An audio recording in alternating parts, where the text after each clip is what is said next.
The snow hadn't even finished settling on the fence posts when the first lie arrived at the gate, polite, smiling, and carrying 2 hidden firearms. Harrow Creek was the kind of rural place where the road signs leaned and the nights were so quiet you could hear a dog shift in its sleep. At the end of a long gravel drive sat the Mercer home, a plain house with a sagging porch, a padlocked gate, and a habit of keeping family matters inside the family. George and Linda Mercer had lived there for decades. They were older now, slow steps, soft routines, early dinners, but still stubbornly independent. The kitchen smelled of onions and black pepper most days, and Linda always kept a holiday candle on the windowsill, even when nobody came to visit. George handled the practical things, the woodpile, the mailbox, the gate. Together, they held the property like an anchor. Their daughter, Claire Mercer, had once been that anchor too, or so the neighbors assumed. But in recent years, Claire's visits had become infrequent and tense. She arrived with a tight jaw, stayed for a short time, and left with the same sharpness she came with, as if the air on the property itself offended her. Claire carried old resentments the way some people carried purses, always within reach. She nursed memories of childhood slights, imagined favorites, jokes that stung longer than they should have. She felt overlooked, minimized, treated like an afterthought while others were praised for doing less. And somewhere along the way, those feelings hardened into something meaner, something that didn't just want understanding, but payment. Her partner, Daniel Reed, fit neatly into the shape of her anger. He was the kind of man who didn't speak much when strangers were around, but who listened closely when Claire did. He didn't argue with her stories. He didn't question her conclusions. He simply nodded, as if each grievance were a brick they could stack into a wall no one could climb. In the weeks leading up to the holiday gathering, Claire's messages to the family had grown colder. She complained about money she said she was owed. She insisted there had been promises, support, help, a share of something that should have been hers. When George pushed back, firm but not cruel, she took it as proof that the family had always been against her. Then came the newest insult, at least in her mind, a request that she and Daniel contribute rent if they stayed on family property again. It wasn't a demand, not really. It was a boundary. A line drawn by an older couple trying to keep order in their later years.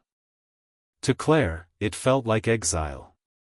On the morning before the gathering, George checked the gate twice. The sky was pale, the fields dull with winter, and a thin wind dragged through the bare trees. Linda wrapped gifts in the living room, folding paper carefully, humming to herself as if the day could be stitched together with small, gentle things. In town, other relatives were packing up casseroles and juice boxes. Claire's sister, Megan, was coaxing her 2 children into coats and reminding them to be on their best behavior. Their husbands joked about the drive, about the cold, about how George would insist on showing them something important in the shed. It was all ordinary, until Claire and Daniel turned onto the gravel road. As their car rolled toward the locked gate, Claire didn't look at the fields or the familiar porch. She stared straight ahead, eyes bright with a private certainty. Daniel's hand sat steady on the wheel, and between them there was a silence that wasn't calm at all. At the gate, Claire stepped out first. She didn't hesitate. She didn't wave. She walked forward as if she belonged there, and as if, this time, she had come to take something back. George was the one who walked down the drive when he heard the engine. He pulled his jacket tighter, breath fogging the air, already rehearsing the polite but firm conversation he expected to have. Family arguments were nothing new. They flared and faded, usually leaving behind nothing more than awkward holidays and long silences. Claire met him halfway. She smiled, but it didn't reach her eyes. There was something rigid in her posture, something rehearsed. Daniel stayed near the car, watching the house, watching the windows, as if taking inventory. George barely had time to speak. What happened next unfolded quickly and without mercy. The argument Claire had carried for years didn't come out in words. It came out in action, sudden, overwhelming, and final. Linda never made it off the porch. The quiet house absorbed the violence without protest, its walls bearing witness while the candle in the window continued to burn. When it was over, the silence returned, heavier than before. Claire stood in the kitchen afterward, her chest rising and falling too fast, hands trembling.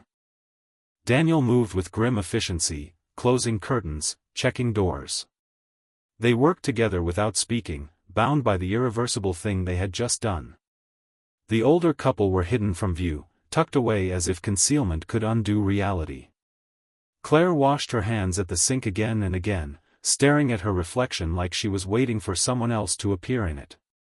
When she finally turned away, her face had settled into something cold and resolved.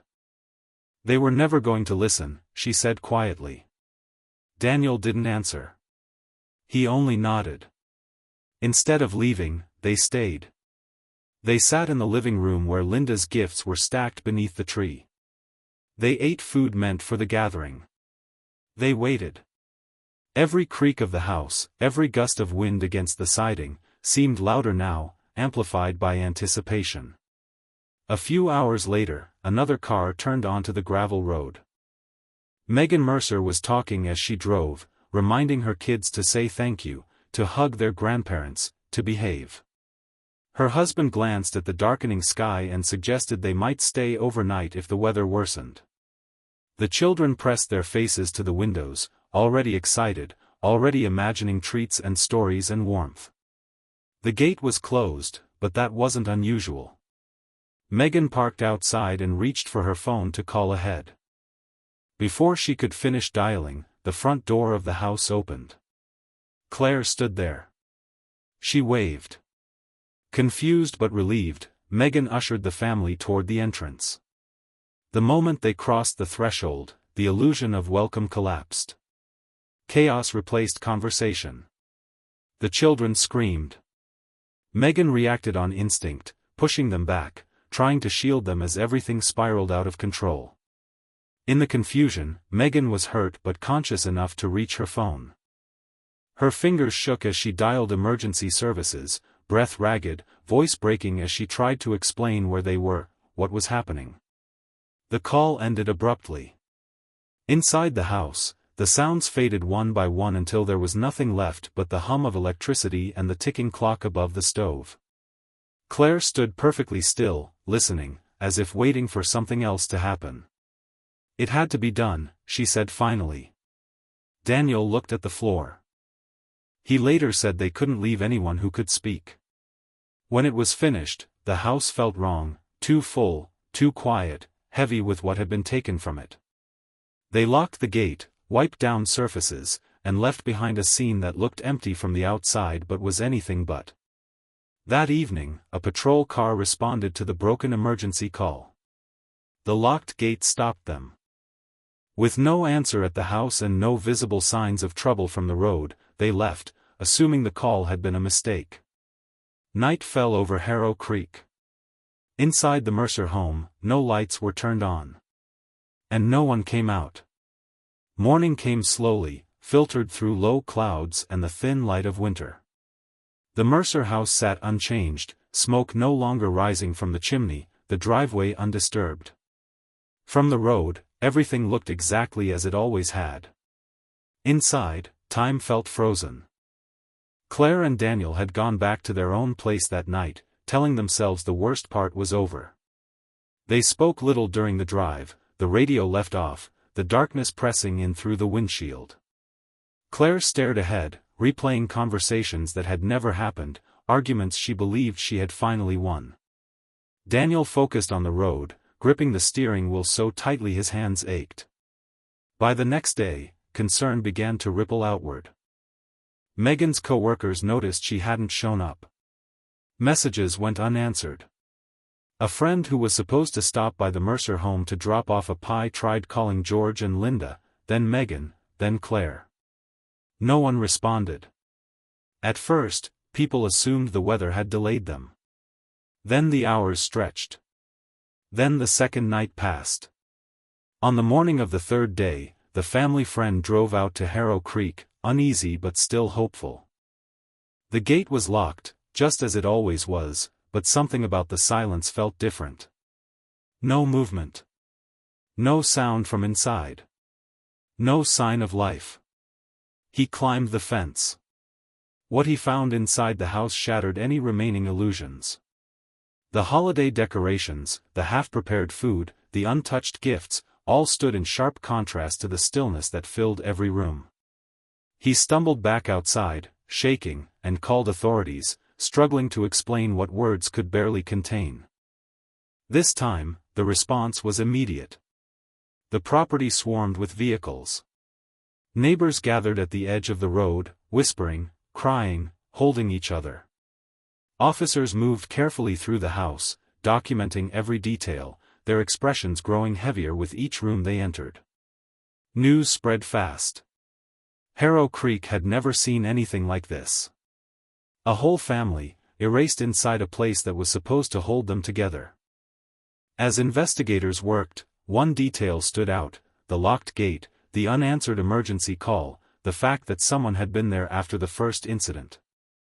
It pointed not to a stranger, but to someone who knew the property. Someone who belonged. Claire and Daniel returned to the house later that day. They claimed they'd heard what happened and came to see if there was anything they could do. Claire cried openly, leaning into Daniel, asking questions she already knew the answers to. Daniel stood slightly apart, hands in his pockets, eyes scanning the room rather than the faces around him. Their behavior drew attention. They contradicted each other on small details: when they'd last visited, who they'd spoken to, why they hadn't answered calls. Claire grew defensive when asked about family tensions. Daniel offered answers that sounded practiced, careful, as if chosen from a script. Investigators noticed how Claire lingered near certain rooms, how her grief shifted too quickly into anger when money was mentioned. They saw Daniel's jaw tighten when the children were referenced, his gaze dropping every time. By evening, officers asked to speak with them separately. In a quiet interview room, away from Harrow Creek, the stories began to unravel. Claire spoke first, words spilling out in a rush. She talked about feeling excluded, cheated, pushed aside. She insisted she had warned her family, that she had said she would take control if they didn't give her what she deserved. Daniel followed. His voice was flatter, heavier. He said he had gone along with Claire because he believed her, because he thought the family had wronged her deeply. He admitted they couldn't risk anyone telling what had happened. Piece by piece, the truth emerged, not as a single confession, but as a collapse. By the time the interviews ended, the investigators no longer wondered who was responsible. They knew. And Harrow Creek would never feel quiet again. The arrest sent a shockwave through Harrow Creek. People who had known Claire her entire life struggled to reconcile the quiet woman they remembered with the details now coming to light. The house at the end of the gravel road was sealed off, its windows dark, its porch empty. No candle burned there anymore. Investigators reconstructed the timeline slowly, carefully, moving hour by hour through the days surrounding the holiday. Phone records confirmed the broken emergency call.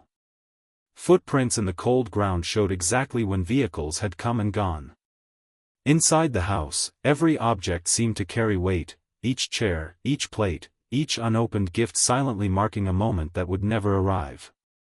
Claire's statements became increasingly erratic. In one interview, she spoke with icy confidence, insisting she had simply taken what was owed to her. In another, she wept and claimed she had been driven to desperation by years of neglect. She described conversations that no one else remembered, promises that no document supported. To her, perception had long replaced reality. Daniel's version stayed mostly consistent. He admitted participation, but framed himself as a follower, someone swept up by another person's anger. He said Claire had talked for months about ending it all if the family refused to listen. At the time, he claimed, he thought it was just talk. By the time he realized otherwise, there was no turning back. Both were formally charged with multiple counts of aggravated wrongdoing. The weight of it settled in as they were transferred to custody, their movements now controlled, their futures narrowed to court dates and concrete walls. The legal process dragged on, stretching grief into months and then years. Motions were filed. Evaluations ordered. Every detail of the case was examined and re-examined. Reporters came and went, their vans briefly filling the roadside before moving on to the next story. In the courtroom, the contrast was stark. Claire sat upright, often staring straight ahead, occasionally shaking her head when testimony contradicted her version of events. Daniel appeared smaller somehow, shoulders hunched, eyes rarely lifting from the table. Witnesses described the final phone call, the locked gate, the unanswered knocks. Experts explained patterns of control, resentment, and escalation. Family friends spoke through tears, struggling to describe the warmth that once filled the Mercer home. The most difficult moments came when the children were mentioned. The room seemed to hold its breath, the air heavy with unspoken questions that had no answers. Through it all, Claire maintained that everything had spiraled because no one had taken her seriously soon enough. She said she felt invisible, unheard, pushed to the edge. The prosecution argued something simpler and far more devastating, that grievance, left unchecked, had turned into entitlement, and entitlement into something irreversible. As the trial moved toward its conclusion, Harrow Creek watched closely. The quiet town, once defined by routine and familiarity, now waited for judgment, hoping for some form of closure in a story that had taken far too much. Closing arguments brought everything into sharp focus. The courtroom, packed for weeks, fell into a heavy silence as each side spoke directly to the jury for the last time. The defense tried to frame the story as one of emotional collapse. They spoke about isolation, distorted thinking, and the way resentment can twist perception over time. They argued that Claire had felt cornered, unheard, pushed into believing there were no other options. Daniel, they said, had been pulled along by loyalty and fear, his judgment clouded by devotion to the wrong person. The prosecution answered without raising their voice. They laid out the sequence of events with precision. The planning. The weapons brought to the house. The waiting. The decision to stay. The choice to remain silent while others arrived, unaware. They reminded the jury that none of the grievances had been supported by evidence, no missing money, no broken promises, no favoritism that justified what happened. This was not a moment, the prosecutor said. It was a series of decisions. When the jury left to deliberate, Harrow Creek held its breath. Hours passed. Then more. People sat in small groups, whispering, staring at the floor, gripping cups of cold coffee. No one spoke about outcomes. No one dared to guess. The verdict came back late in the day. Guilty on all counts. There was no outburst, no dramatic reaction. Claire's shoulders stiffened, her jaw set hard, as if she had expected nothing else. Daniel closed his eyes, exhaling slowly, like someone finally setting down a weight he could no longer carry. Sentencing followed weeks later. The judge spoke carefully, acknowledging the magnitude of the loss and the permanence of the harm done. He described the actions as deliberate and final, leaving no room for future release. Each received life imprisonment without the possibility of parole. The words echoed through the room, settling into the space between benches and walls, final and immovable. Outside the courthouse, the air was cold and clear. Family friends stood together, holding photographs, sharing quiet embraces. There was no celebration, only the grim understanding that justice, while necessary, could never restore what had been taken. Back in Harrow Creek, the Mercer house remained empty. Eventually, the gate rusted. The porch sagged further. Nature began its slow work of reclaiming what had been abandoned. But for those who knew the family, the story did not fade. It lingered in the quiet moments, when a phone rang late at night, when a car pulled unexpectedly into a driveway, when the holidays came and went with fewer voices around the table. The trial had ended. The consequences had not. In the months that followed sentencing, Harrow Creek slowly returned to its routines, but the rhythm was never quite the same. People still waved at passing cars. The diner still opened before dawn. The fields still froze and thawed with the seasons. Yet an unease lingered beneath the surface, a shared understanding that something fragile had been broken. The Mercer home was eventually sold. New owners replaced the gate, painted the porch, cleared out what remained inside. They tried to make it theirs. But neighbors said the house always felt quieter than it should have, as if the walls remembered too much. Claire disappeared into the system, her anger finally boxed in by concrete and schedules.